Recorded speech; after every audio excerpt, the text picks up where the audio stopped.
Lionel Gougelot.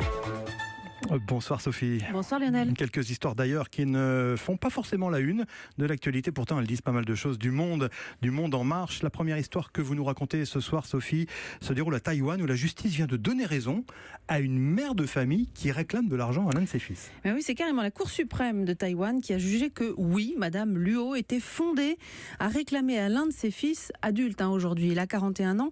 La somme équivalente à environ 800 000 euros, une partie de ce qu'elle avait déboursé pour élever ses fils. Ah ouais, enfin, c'est normal d'élever son fils. Oui. Ce qui est étrange, c'est de lui demander des comptes ensuite. Oui, on est d'accord. C'est bien pour ça que cette histoire est assez extraordinaire, parce que Madame Luo, après son divorce, a élevé seule ses deux garçons. Elle avait une clinique dentaire, mais elle a eu peur que personne ne s'occupe d'elle quand elle serait bien vieille. Alors, quand ils ont eu 20 ans, ils faisaient tous les deux des études de dentiste, elle a demandé à ses fils de signer une sorte de contrat. Ils se sont engagés à reverser à leur mère, quand ils travailleraient, 60% des profits nets de la clinique, à hauteur d'un peu moins d'1,5 million d'euros. Et puis avec le temps, les fils n'ont pas honoré toutes leurs dettes.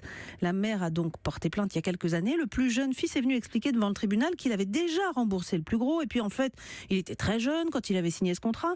Mais la Cour suprême n'a pas été de cet avis. À 20 ans, on est adulte et en plus le fils a de bons revenus. Donc il doit payer la fin de ses frais de scolarité comme convenu avec les intérêts. Donc je vous disais, la justice considère qu'il doit encore environ 800 000 euros. Ouais, c'est un peu désespérant quand même pour les relations intergénérations. Ouais, d'autant que la tradition veut qu'on s'occupe des anciens dans ces pays confucianistes. À Taïwan, c'est même inscrit dans le code civil. Un adulte doit subvenir aux besoins de ses vieux parents.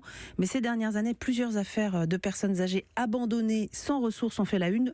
Donc celle-là, cette affaire de famille de dentistes, a pas mal passionné à Taïwan. J'imagine. Merci Sophie. Deuxième histoire de ce journal du Monde. On va vous parler maintenant d'un trafic mondial très surprenant, celui de peaux d'âne. Bah oui, les peaux de bourriquet, cadichon, les peaux d'âne, quoi. Ouais. Ce trafic, c'est en Afrique qu'il se joue. On retrouve Charlotte Simonard qui est au Kenya.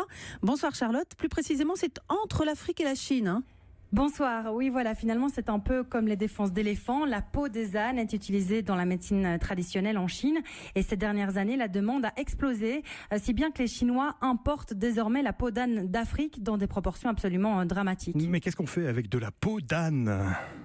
Eh bien, les Chinois font du sirop capable, selon leurs croyances, de soigner toutes sortes de maux, comme l'anémie, l'insomnie ou encore les conséquences de la ménopause. Alors, un soi-disant remède utilisé depuis toujours, mais la valeur des peaux d'âne a grimpé ces derniers temps dans des proportions folles. La peau d'un animal se vend désormais jusqu'à $800 le kilo. Et en quelques années, les Chinois ont décimé la moitié de leurs ânes. Et c'est pour cela qu'ils importent aujourd'hui la peau d'âne d'Afrique, créant un véritable trafic. Et donc aujourd'hui, c'est le quadrupède africain qui est menacé, logiquement. Oui, si le trafic continue dans de telles proportions, car il ne fait pas l'objet d'élevage intensif, comme les vaches par exemple, et une ânesse met bas en moyenne d'un ânon par an. Alors des voix s'élèvent pour faire interdire ce commerce. C'est déjà le cas dans plusieurs pays africains, comme au Sénégal ou au Mali. Mais ici, au Kenya, l'exportation de peau d'âne est légale. 4 abattoirs existent déjà, tous tenus par des Chinois. Et le gouvernement kényan s'en frotte les mains, car c'est un secteur qui génère des emplois et puis surtout des rentrées fiscales. Mais alors pour les populations locales, quelles sont les conséquences ? Eh bien, les vols et les massacres d'ânes se multiplient depuis 2016 au Kenya, laissant des populations entières sans ressources. Et il faut savoir que l'âne est très utilisé par les populations vulnérables d'Afrique. Dans beaucoup de foyers, il constitue une source de richesse car il permet de transporter l'eau au village, de vendre des produits dans la ville voisine, de labourer son champ.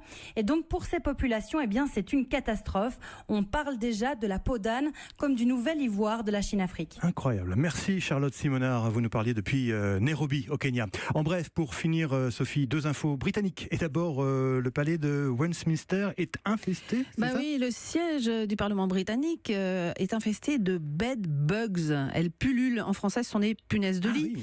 Voilà. Alors là-bas, elles sont plutôt dans des chaises et les banquettes. Les équipes sont à l'œuvre pour tenter de se débarrasser de ce parasite qui est très résistant et qui, paraît-il, gratte beaucoup. On reste à Westminster, mais cette fois à l'abbaye. Oui, c'est là le 2 juin 1953 que la reine Elisabeth II avait été couronnée. C'est aussi la seule fois qu'on la voit coiffée de sa couronne royale, la vraie, un joyau de la famille d'Angleterre en or massif du XVIIe siècle.